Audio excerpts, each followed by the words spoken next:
Mari kita memasuki doa syukur, kita berdoa. Ya Bapa yang Maha Ajaib, yang kami sembah di dalam Tuhan Yesus Kristus. Puji sembah syukur dan hormat kami naikkan kehadirat Tuhan. Kesempatan yang indah pada saat ini kami jemaat GKP Sukabumi kembali melaksanakan kebaktian rumah tangga. Mohon Bapak hadir serta mengurapi setiap kami, terlebih yang bertugas, serta Tuhan berkati setiap jaringan internet yang kami gunakan pada saat ini, sehingga semua atau seluruh rangkaian ibadah boleh berjalan dengan baik. Kami boleh mengagungkan dan memuliakan nama-Mu ya Bapa. Ampuni dosa kesalahan kami ya Tuhan. Seluruh rangkaian ibadah pada sore hari ini dari awal pertengahan hingga akhir, kami serahkan kehadirat-Mu. Di dalam Tuhan Yesus Kristus kami berdoa dan mengucap syukur. Amin. Kita kembali memuji Tuhan melalui Kidung Jemaat 412.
Untuk firman Tuhan dipersilakan Pak Yohanes.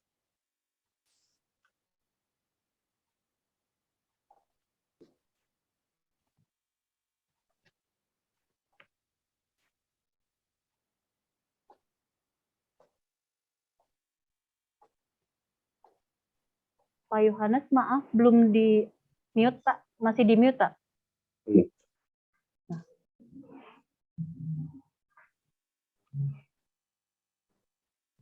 Ya, kami ulangin. Untuk pembacaan Alkitab di sore hari ini diambil dari Lukas 14 ayat 1 sampai 13. Lukas 4 ayat 1 sampai 13. Sebelum kita... Saya nggak ada ya. Spotlight. Pak itunya.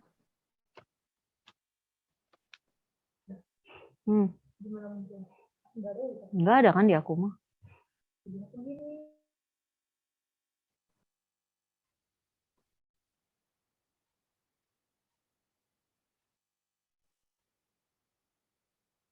Ada? Ya, sebelum kita membaca kitab kita, ayat firman Tuhan, mari kita berdoa. Terima kasih, ya Tuhan, atas kesempatan yang Tuhan anugerahkan bagi kami untuk mendengarkan firman Tuhan.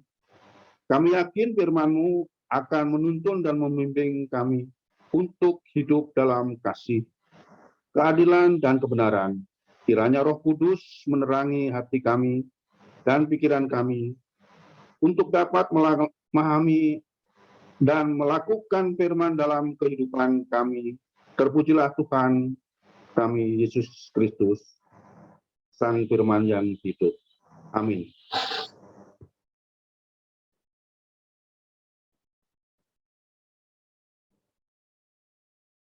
akan kami bacakan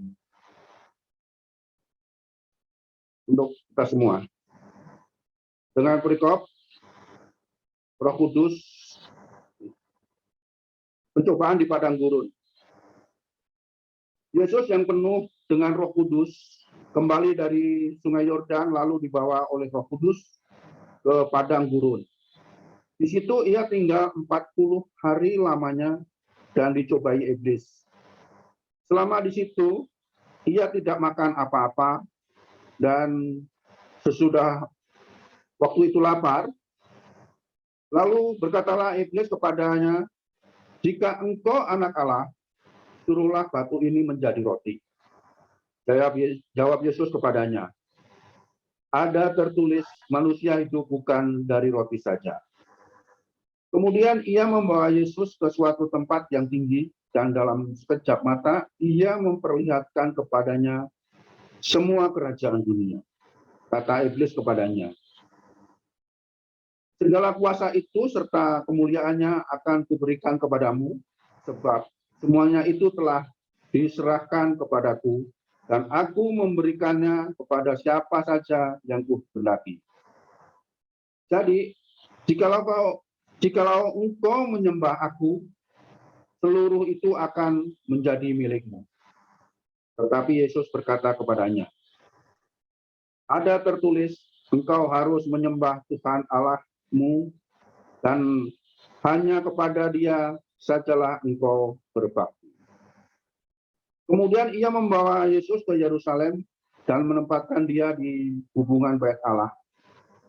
Lalu berkata kepadanya, "Jika engkau anak Allah, jatuhkanlah dirimu dari sini ke bawah. Sebab ada tertulis mengenai engkau, ia akan memerintahkan malaikat-malaikatnya untuk melindungi engkau, dan mereka akan menatang engkau di atas tangannya, supaya kakimu jangan terantuk kepada batu." Yesus menjawab katanya, "Ada firman, jangan engkau mencobai Tuhan Allah." Sesudah iblis mengakhiri semua pencobaan itu, ia mundur daripadanya dan menunggu waktu yang baik. Berbahagialah orang yang mendengar firman Tuhan serta memelihara di dalam hidupnya. Bapak Ibu, selamat sore. Tema renungan di sore hari ini adalah kenalilah kebenaran dan melangkah di atasnya.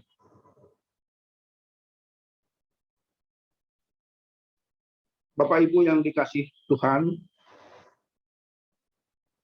masyarakat banyak yang bingung mana itu tentang kebenaran dan mana itu kebohongan. Karena banyak penjelasan yang bertentangan antara satu dengan yang lain, kita harus bisa membedakan mana yang benar dan mana yang salah. Dalam kepercayaan pun, banyak yang bertentangan. Ini kepercayaan yang benar, itu kepercayaan yang salah. Di dalam kepercayaan kita sebagai orang Kristen, yaitu pengikut Tuhan Yesus, apabila kita ragu tentang kepercayaan, kita kembali ke Alkitab kita cari petunjuk di Alkitab, pasti petunjuk itu akan kita dapatkan di dalam Alkitab. Semua orang dalam bertindak pasti merasa benar, walaupun anggapan orang banyak bahwa tindakan itu salah. Semua orang berbicara kebenaran, tapi kita perhatikan bahwa mana yang benar itu benar-benar benar. Untuk itu kita pakai logika, hikmat, dan teliti. dalam menyikapi kebenaran. Kebenaran tidak mudah dikenali, khusus bagi orang-orang yang awam. Di saat banyaknya ajaran yang diajarkan bukan kebenaran, tetapi ajaran yang penuh kebohongan. Ada keyakinan kebenaran itu adalah mutlak. Semua orang punya cita-cita hidup dengan benar. Semua agama mengajarkan kebenaran, tapi bagi kita kebenaran adalah mengikut Tuhan Yesus. Ada orang diberitahu tentang kebenaran malah takut. Kita harus belajar tentang kebenaran, dan kebenaran bisa ditemukan dan bisa dipelajari. Kalau kita tidak mau belajar tentang kebenaran, hidup kita akan sia-sia. Malah kita akan terjerumus ke dalam kebohongan-kebohongan. Kebenaran itu harus ada bukti dan fakta. Masih ada orang Kristen tidak tahu kebenaran. Masih ada orang Kristen beranggapan bahwa Tuhan kita sama dengan Tuhan orang yang bukan beragama Kristen. Tuhan kita, orang Kristen, yaitu Tuhan yang berwujud roh. Dan Tuhan kita adalah Bapa segala roh. Kalau Tuhan selain Kristen tidak mempunyai roh, kalau Tuhan tidak mempunyai roh, Tuhan itu mati atau benda mati. Tuhan itu adalah Baal. Di dalam bacaan sore ini, atau firman yang kita dengar hari ini adalah tentang kisah Tuhan Yesus yang dicobai iblis, menampilkan percakapan antara Tuhan Yesus dan iblis. Di kisah ini ada 3 lokasi yang menjadi latar belakang. Iblis meminta kepada Tuhan Yesus melakukan sesuatu. Kita bisa meneliti tentang apa saja yang disebutkan oleh iblis di 3 lokasi. Lokasi pertama yaitu di padang gurun.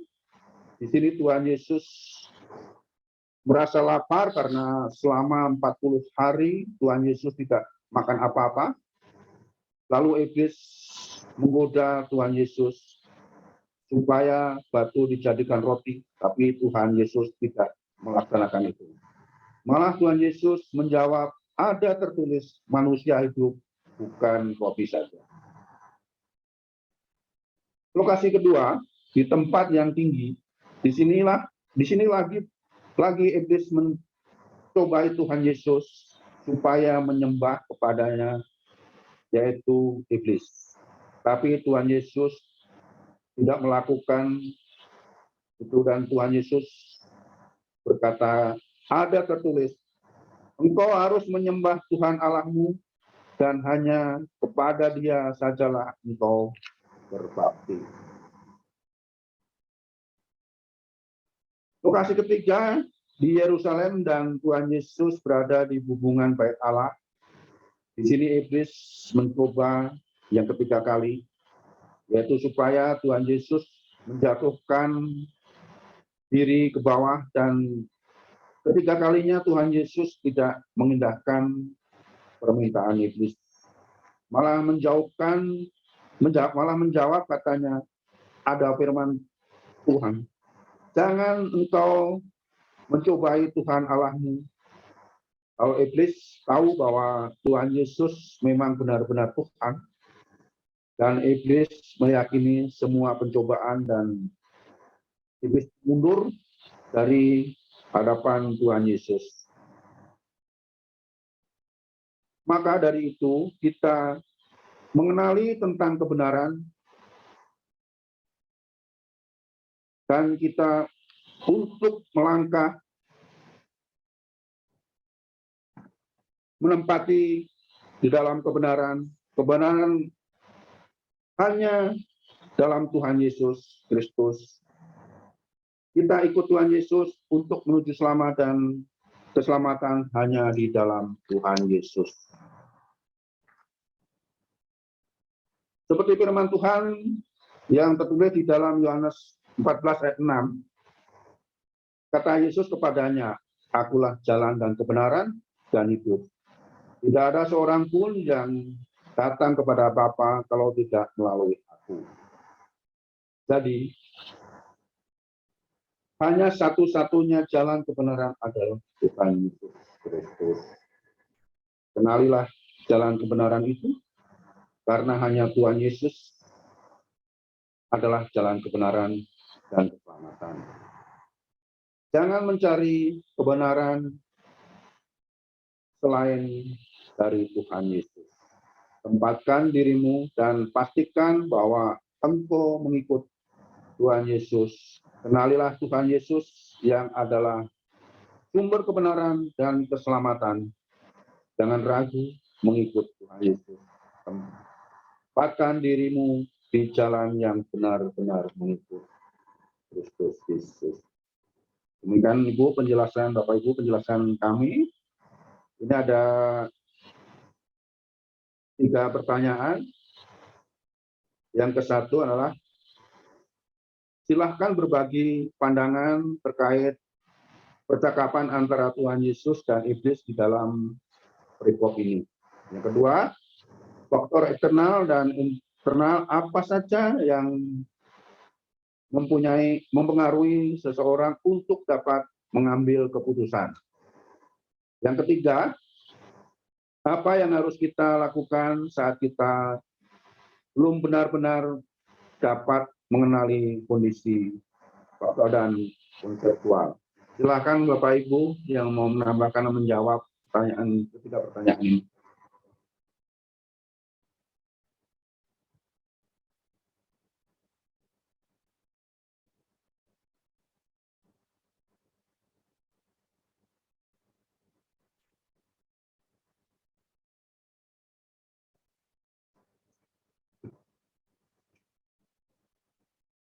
Silakan Bapak Ibu. Nah, kami tunjuk. Nah, kami tidak kelihatan siapa-siapa yang ini.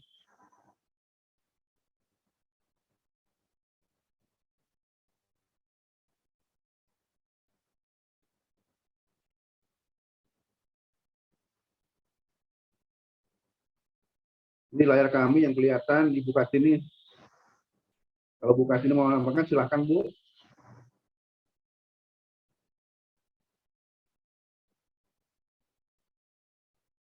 Yang lain dulu aja, Pak. Yang lain dulu, jadi kami nggak kelihatan di layarnya Bu, jadi ini.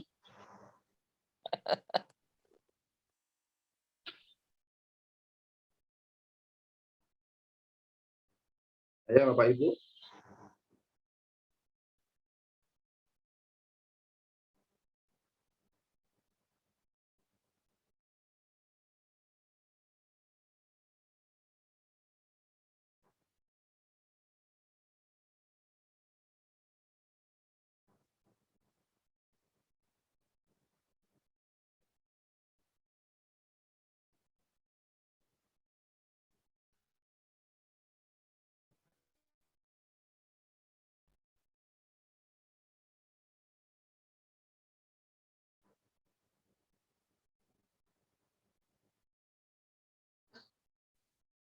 Silakan Bapak Ibu, ada?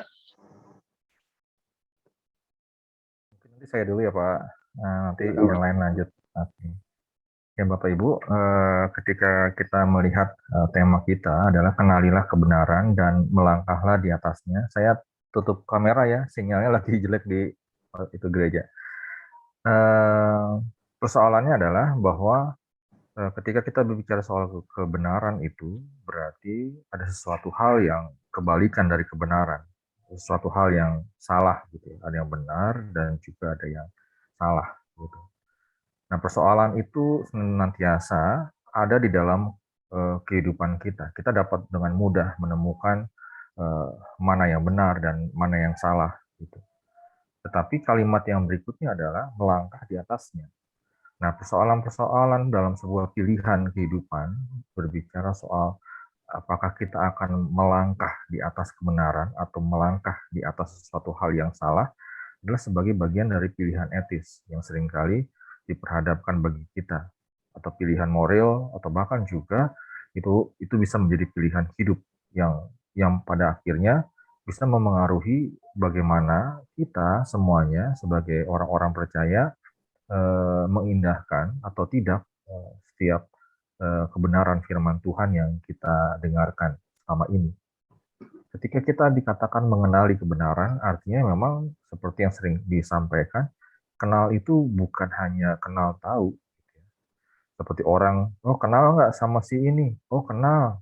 Ya kenal artinya apa? Kenal hanya tahu nama, atau tahu rumahnya, atau tahu perawakan ataupun wajahnya seperti apa, atau memang kenal secara mendalam.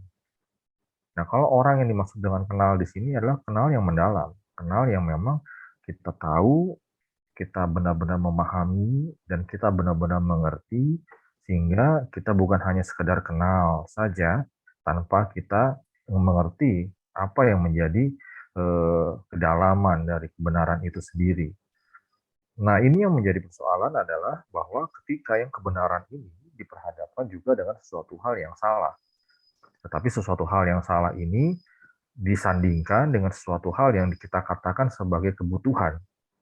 Seperti yang sudah dilihatkan di sini, di dalam konteks pembacaan Alkitab dalam pencobaan di Padang Gurun ini, ada beberapa hal nih yang memang disampaikan adalah tentang bagaimana kita melihat bahwa iblis mencobai Yesus.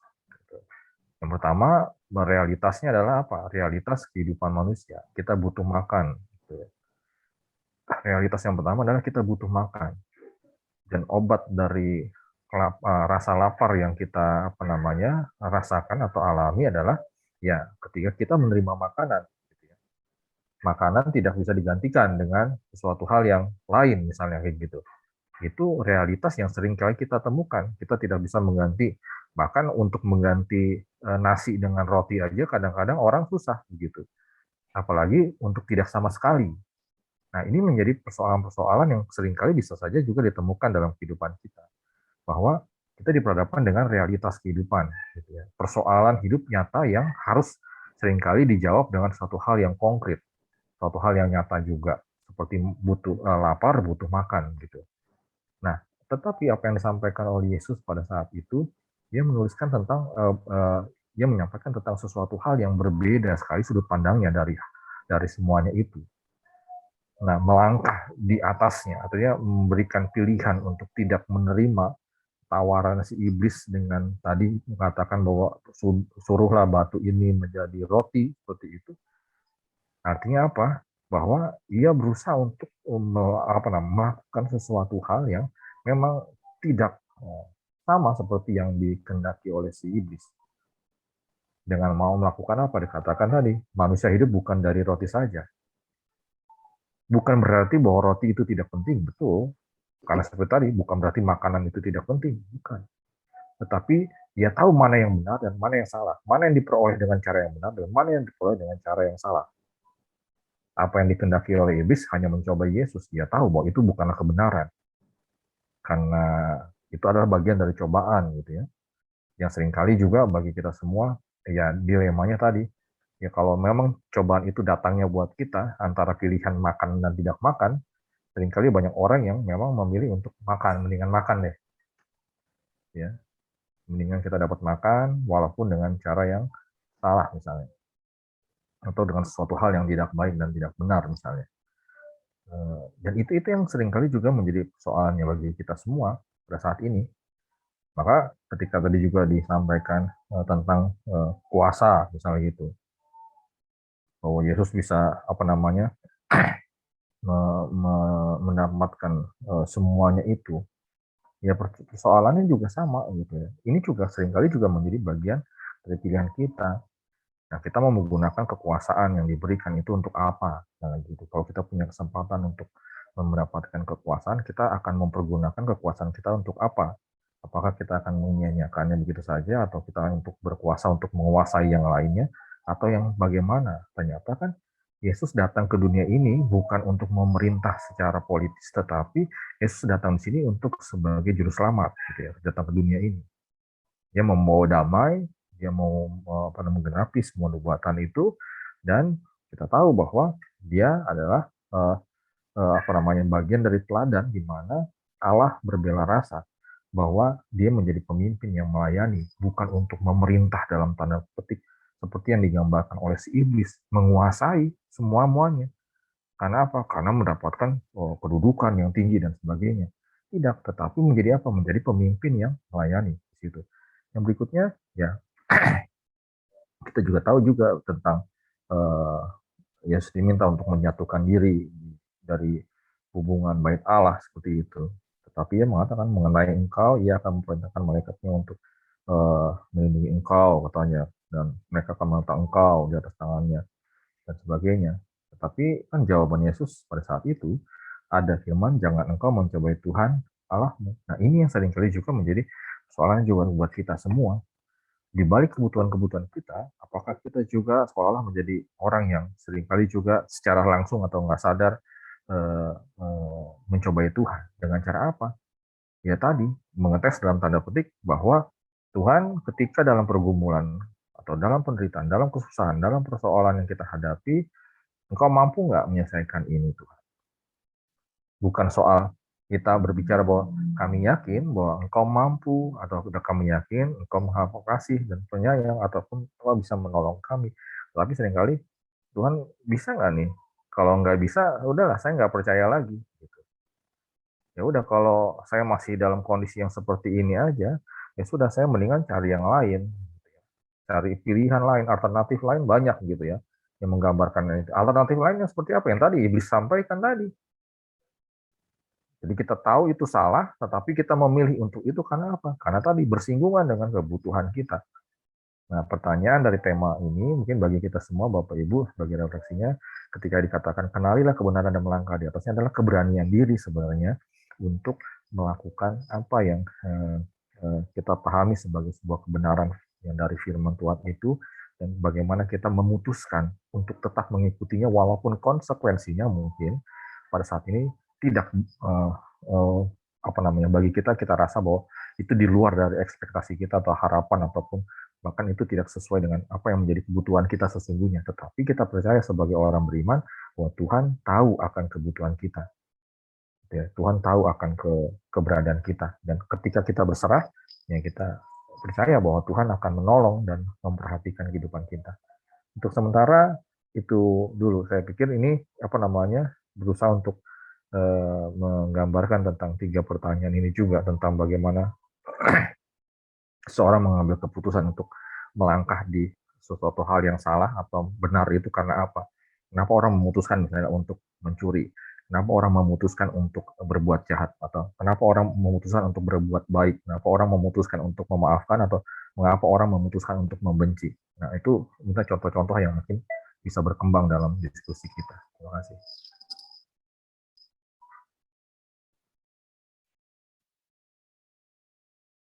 Ya, terima kasih Pak Pendeta. Yang lain?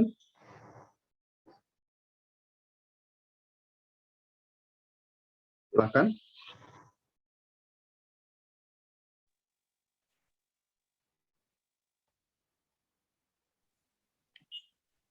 Mungkin saya nyambung sedikit Pak Yohanes. Silakan Bu. Apa yang Pak Pendeta sampaikan sudah merangkum pertanyaan 1, 2, dan 3, namun saya hanya akan menyampaikan ketika peristiwa yang terjadi antara iblis dan Tuhan Yesus. Sebenarnya iblis tahu bahwa Yesus itu anak Allah. Tetapi iblis menggunakan kekuasaannya untuk melepaskan kesetiaan, ketaatan seorang anak terhadap bapaknya. Namun apa yang disampaikan iblis itu ternyata tidak berhasil. Karena Yesus adalah seorang anak yang taat kepada bapaknya. Apapun yang menjadi tugas tanggung jawabnya, itu semua dilakukan. Tetapi tidak demikian selanjutnya peristiwa demi peristiwa setelah Yesus dicobai di padang gurun. Sampai sekarang iblis masih punya kekuasaan yang penuh untuk menguasai setiap manusia. Di mana ketika iblis mencobai Tuhan Yesus dalam kelemahannya, setelah 40 hari lapar, maka dicobai. Dan akhirnya berhasil, Tuhan Yesus tidak kena coba. Tapi ketika iblis mengambil kelemahan seorang manusia, seperti kita semua terkadang kita masih terjatuh di dalam pencobaan itu sendiri. Nah, kemudian keputusan bagaimana seandainya supaya kita tidak terjatuh dalam pencobaan ketika iblis tidak berkuasa dalam hidup kita, kita tetap punya keputusan yang tekad yang bulat menggunakan pedoman-pedoman yang ada di dalam firman Tuhan. Kalau hidup kita dekat dengan Tuhan, hidup kita mengenal betul yang benar, yang salah, yang harus kita lakukan dan tidak, pasti kita bisa mengambil keputusan yang tepat. Bagaimana tadi Pak Pelita sampaikan bahwa ketika seseorang memutuskan melakukan segala sesuatu dengan segala resikonya, resikonya akan baik apa tidak baik, itu kita sudah harus paham. Karena sudah ada ukuran di mana kita mengambil keputusan itu sendiri. Sehingga sebagaimana iblis mengambil atau mengklaim bahwa kekuasaan yang ada padanya itu memang untuk menjatuhkan setiap orang. Kita perlu waspada dengan hal itu. Kita tidak harus lengah, tidak perlu lengah, tapi kita terus siap sedia. Apalagi di akhir-akhir ini berbagai cara iblis untuk masuk dalam kehidupan kita. Di tengah pandemi, di saat badai kehidupan menghantam, kelemahan kita, kekurangan, sakit, penyakit, banyak hal yang membuat peluang-peluang iblis itu masuk ke dalam kehidupan kita. Tetapi justru kita harus semakin kuat sebagaimana Yesus. Kalau kita semakin taat pada Allah, artinya kita tidak bisa kalah dengan iblis itu. Artinya kita harus bisa mengalahkan pencobaan-pencobaan yang menghampiri kita, dan kita terus bergantung, berpangku kepada Allah di dalam Kristus Tuhan melalui firman Tuhan yang terus kita baca siang dan malam. Saat ini di tengah pandemi ini banyak sekali renungan-renungan yang menguatkan hidup kita. Kalau Bapak Ibu rajin membuka YouTube, itu bisa siang malam itu terus renungan tiada henti, dan itu menguatkan hidup kita. Jadi ketika kita terus dikuatkan dengan firman Tuhan, mau dalam kondisi lemah, kurang, sakit, kondisi terpuruk apapun, tetap Kristus itu di dalam hidup kita, tetap setia itu nomor satu dalam hidup kita. Sehingga kita tidak akan terjatuh, sehingga kita bisa mengenali kebenaran itu serta melakukan kebenaran di dalam hidup kita. Karena Kristus sendiri yang ada di dalam hidup kita. Makasih, Pak. Terima kasih, Bu Sri. Ada yang lain? Dipersilakan.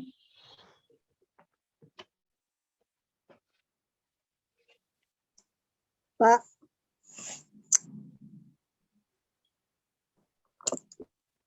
Endang, silakan Bu. Silakan Bu.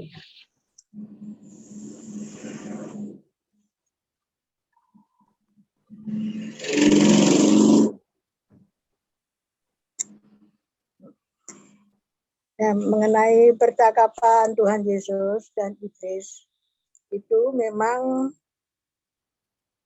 di dalam kehidupan kita itu memang ada,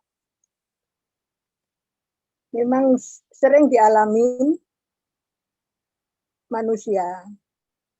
Kan Tuhan Yesus dalam keadaan lapar itu ditawarin untuk makan roti dan yang lain-lain itu memang kehidupan kita sering ada pilihan-pilihan.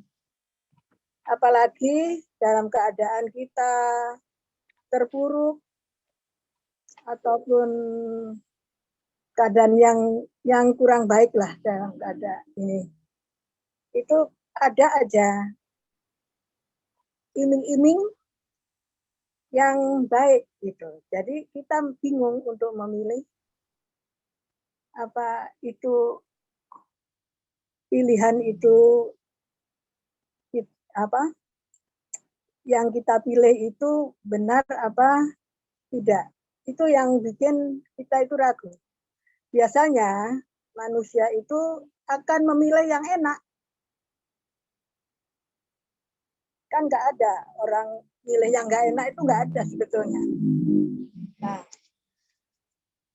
kita nggak tahu, kadang kita nggak tahu maksud orang yang memberikan iming-iming yang baik. Nah, kalau kita sebagai anak Allah, itu kita kadang bingung. Nah, kalau saya selalu saya serahkan sama Tuhan. Karena saya sering itu menghadapi pilihan-pilihan.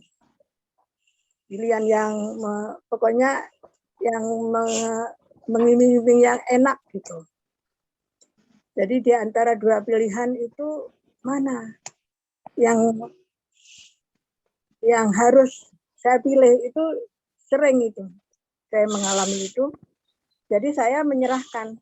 Ya kayak kita kalau punya masalah, waktu saya masih ada orang tua, kedua orang tua saya, itu saya selalu minta pertimbangan terhadap ini kepada orang tua, mana yang kira-kira ini yang baik gitu, keputusan yang baik itu ya. Nah sama, karena sekarang saya nggak ada orang tua, saya selalu minta pertolongan Tuhan gitu. Jadi Tuhan, saya selalu berdoa, mohon petunjuk Tuhan, mana yang Tuhan kehendaki dalam pilihan-pilihan ini. Itu pernah saya alami juga. Pilihan itu ternyata nggak enak. Nggak enak. Jadi saya merasa itu saya salah pilih. Itu waktu itu saya merasa saya salah pilih. Jadi kayak stres saya. Nah, setelah saya jalanin apa yang nggak enak itu, ternyata kesininya itu kok enak. Gitu. Jadi saya merasa, oh benar ya, memang Tuhan itu memilihkan yang terbaik itu nggak selalu jalannya enak. Gitu. Jadi kita lalui dengan kondisi yang susah payah, yang sulit, yang benar-benar perjuangan. Nah itu. Ya, itu setelah saya alami semakin ke sini semakin kok merasakan ya ini benar-benar pilihan Tuhan. Gitu. Jadi sampai sekarang pun saya juga selalu minta pertolongan dan minta petunjuk Tuhan agar Tuhan sendiri yang memilih pilihan saya. Di masa tua ini saya juga sekarang masih mohon sama Tuhan untuk mengambil keputusan, itu saya serahkan sama Tuhan, biar Tuhan sendiri yang memutuskan. Itu pilihan di masa tua ini. Saya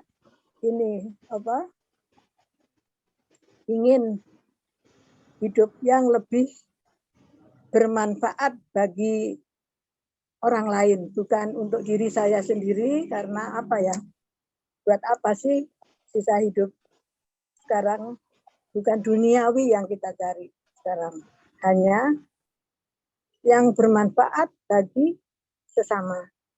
Itu jadi hidup itu ada gunanya. Itu. Nah, itu mungkin itu Pak. Jadi ini pertanyaan itu merangkap aja semua jadi gitu. Jadi itu benar memang Tuhan Yesus sendiri memang ambil keputusan sendiri, karena Tuhan Yesus kan memang Tuhan, jadi tahu itu iblis itu mencobai Nah, kalau manusia seperti saya sendiri contohnya, banyak ujian-ujian, cobaan-cobaan, tapi kadang saya nggak bisa mengambil keputusan. Tapi karena saya berserah sama Tuhan, biar Tuhan sendiri yang memutuskan, itu memang enak jalannya. Itu aja, Pak. Jadi lebih baik kita serahkan semuanya pada Bapak kita. Mungkin itu, Pak. Terima kasih. Terima kasih, Bu Endang. Ya, saya nambah ya, Pak. Segala sesuatu kita berserah kepada Tuhan. Silakan Bu Kartini. Ya. Kalau menurut pemahaman saya hanya nambah sedikit ini. Ini suatu contoh iman percaya ya. Contoh Tuhan Yesus memberikan contoh kepada kita tentang iman percaya dan kesetiaannya kepada Bapa. Walaupun Tuhan Yesus mampu melakukan apa yang diminta iblis tadi, tapi Tuhan Yesus menunjukkan dengan kerendahan hatinya, menunjukkan kesetiaannya, walaupun dia mampu melakukan, tapi dia tidak mau melakukan. Dia menunjukkan kerendahan hatinya, kesetiaannya. Dan tidak akan ingin menunjukkan, ini loh saya, powerful saya, dan lain sebagainya. Ini tuh suatu contoh ajaran kepada kita agar kita tetap setia dan rendah hati. Nah, demikian pula kehidupan kita di dunia ini tidak lepas dari cobaan-cobaan, dari ujian. Misalnya nih, mending kenyang, mending lapar, mending hidup sengsara, atau mending hidup senang dan berbahagia, berkecukupan. Mending menjadi orang biasa atau menjadi pejabat, atau mendapatkan kedudukan sehingga kita bisa terkenal, bisa dikenal banyak orang, dan lain sebagainya. Menunjukkan kita, wah kita ini punya kedudukan tinggi, mampu, dan lain sebagainya. Nah itu contohnya godaan-godaan, gangguan duniawi yang harus kita pilih. Kita akan setia mengikut Yesus, atau kita merelakan sampai meletakkan iman kita demi jabatan kita atau kedudukan kita di dunia. Karena tidak sedikit orang-orang yang bekerja di pemerintahan, diberi janji atau diberikan kedudukan yang tidak main-main, bila mana kita mau ngikut mereka. Nah, seperti apa yang dijelaskan oleh Bapak Pendeta tadi, sebenarnya dalam kehidupan kita ini, baik dalam pekerjaan, dalam menentukan pendamping hidup, dalam menentukan masa depan kita, apakah kita ingin terkenal, ingin dikenal orang, dihormati orang karena kekayaan kita, karena jabatan kita, dan lain sebagainya. Kalau saya pribadi, saya mending berserah dan percaya kepada Yesus, ikut Tuhan Yesus, itu adalah suatu ajaran yang benar, memilih setia, begitu Pak. Itu contoh-contoh sederhana. Walaupun kita di dunia ini nggak terkenal seperti orang lain yang memiliki jabatan tinggi, kekayaan yang melimpah dan lain sebagainya, kita tetap setia dan percaya dan berserah kepada Tuhan, gitu Pak. Makasih. Terima kasih Bu Kartini. Yang penting kita setia kepada Tuhan Yesus. Memang Tuhan Yesus adalah sumber kebenaran. Silakan yang lain. Masih ada?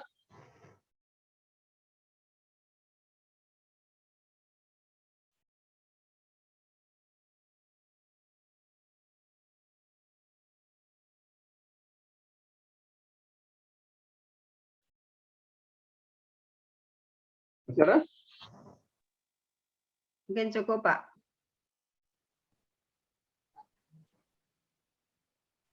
Sudah cukup ya, udah lebih jelas ya.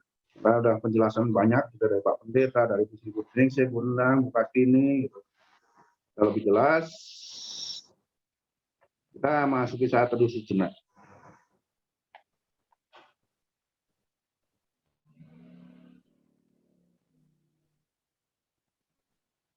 Terus ya. Bapak Ibu yang terkasih dalam Tuhan, kita akan memasuki persembahan syukur. Nas persembahan yang akan saya bacakan dari Kolose 3 ayatnya yang ke-17, demikian bunyinya. Dan segala sesuatu yang kamu lakukan dengan perkataan atau perbuatan, lakukanlah semuanya itu dalam nama Tuhan Yesus, sambil mengucap syukur oleh Dia kepada Allah Bapa kita. Selama persembahan kita akan memuji Tuhan melalui Kidung Jemaat 288.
Untuk doa sapa dan doa persembahan, silakan Pak Yohanes.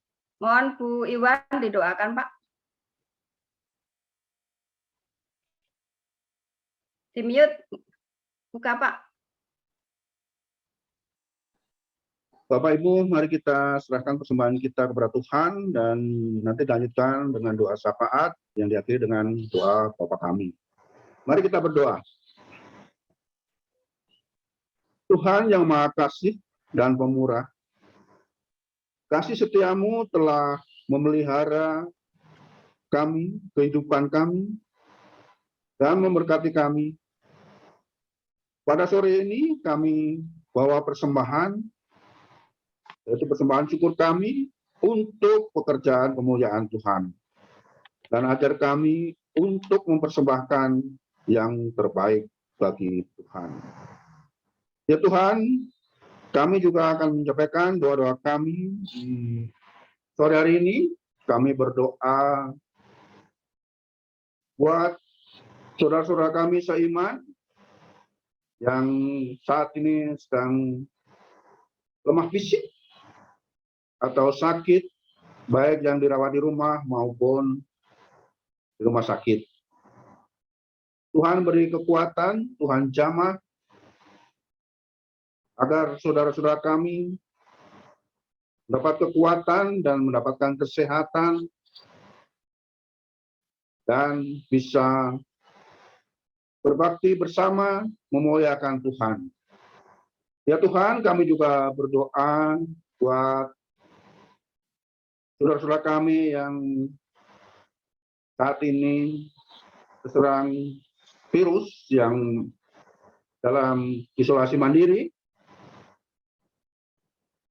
Tuhan beri kekuatan, Tuhan jamah agar saudara-saudara kami dapat kekuatan dan sehat kembali dan bisa memuliakan Tuhan. Kami khusus berdoa buat Bu Iwan yang saat ini lemah fisik. Tuhan jamah, Tuhan beri kekuatan, dan Tuhan jaga kesehatannya supaya Ibu Iwan lekas sehat kembali dan bisa memuliakan Tuhan bersama-sama kembali. Ya Tuhan, kami juga berdoa buat saudara-saudara kami seiman khususnya di GKP Sukabumi, Tuhan beri kesehatan, beri kekuatan, agar saudara-saudara kami sehat selalu dan dapat memuliakan nama Tuhan bersama kembali. Ya Tuhan Yesus, kami juga berdoa buat pegawai gereja. Tuhan beri kesehatan, agar para petugas dan pegawai gereja bisa menjalankan tugas-tugas baik dan bisa melaksanakan tugas dengan baik. Ya Tuhan, kami juga berdoa buat anak-anak yang lagi menjalankan, Tuhan berkati, Tuhan tuntun supaya anak-anak mendapatkan pekerjaan yang selayaknya. Dan kami berdoa buat saudara-saudara kami yang mencari Tuhan, tunjukkan pasangan hidupnya agar saudara kami pasangan hidupnya yang jalan dengan Tuhan. Dan kami juga berdoa buat negara bangsa Indonesia. Tuhan berkati para pemimpin bangsa Indonesia dari tingkat atas sampai bawah, yaitu dari presiden hingga RT. Tuhan berkati, Tuhan bimbing, Tuhan tuntun di dalam menjalankan tampuk pemerintahannya agar mereka bisa menjalankan tugas negara dengan baik dan lancar. Tuhan, kami juga buat ketentraman dan kedamaian wilayah Indonesia, khususnya di Sukabumi. Tuhan beri ketentraman, kedamaian, agar kita akan dan berdamai, hidup berdampingan dengan sesama kami. Tuhan, kami juga berdoa supaya virus yang menimpa di Indonesia ini lekas hilang dari bumi Indonesia ini, agar kita bisa memulihkan perekonomian di Indonesia.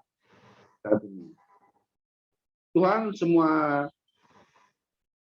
ini kami minta dalam nama Tuhan Yesus Kristus, dan kami berdoa yang berdasarkan demikian. Bapa yang ada di dalam surga, dikuduskanlah namamu, datanglah kerajaanmu, jadilah kehendak-mu di bumi seperti di surga. Berilah kepada kami pada hari ini makanan kami secukupnya, dan ampunilah kami akan kesalahan kami, seperti kami juga mengampuni orang yang bersalah pada kami. Dan janganlah membawa kami dalam pencobaan, tapi lepaskanlah kami daripada yang jahat. Karena Engkau yang punya kerajaan dan kuasa dan kemuliaan sampai selama-lamanya. Amin. Bapak Ibu yang terkasih dalam Tuhan, kita akhiri kebaktian rumah tangga pada sore hari ini dengan nyanyian penutup Kidung Jemaat 376.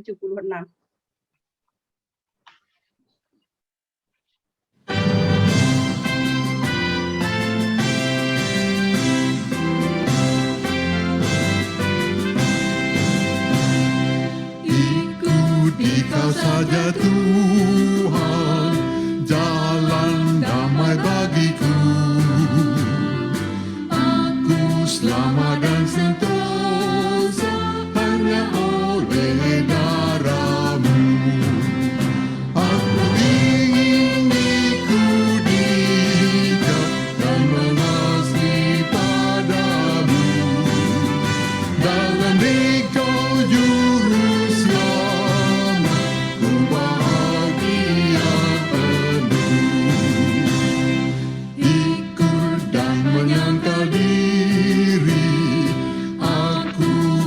yang fana, hanya turut kehendak-Mu dan padamu berserah. Aku ingin ikuti Kau dan mengabdi padamu. Dalam Dikau juru selamat, ku bahagia penuh. Pengutusan berkat, silakan Pak Yohanes. Saudara-saudara, Yesus tidak hanya ingin kita datang kepadanya, tetapi kita juga diutusnya untuk memberitakan firman Tuhan dalam kata dan perbuatan kita. Inilah kami siap diutus untuk mewartakan sabdanya dalam kata dan perbuatan kami. Maka terimalah berkat Tuhan. Tuhan ada di hadapanmu untuk menunjukkan jalan yang lurus. Tuhan ada di sisimu untuk melindungimu. Tuhan ada di dalammu untuk menghiburmu. Tuhan ada di atasmu untuk memberkati kita dan perbuatanmu. Haleluya. Amin.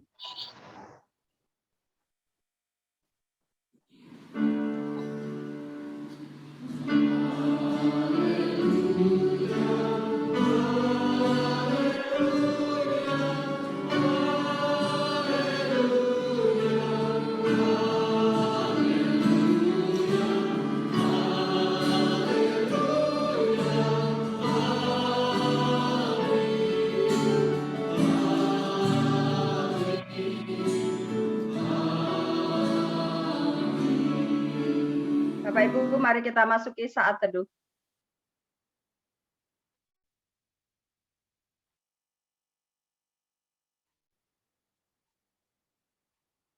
Saat teduh selesai. Selamat sore, Tuhan Yesus memberkati. Selamat sore, Tuhan Yesus memberkati. Selamat sore, Bapak Ibu.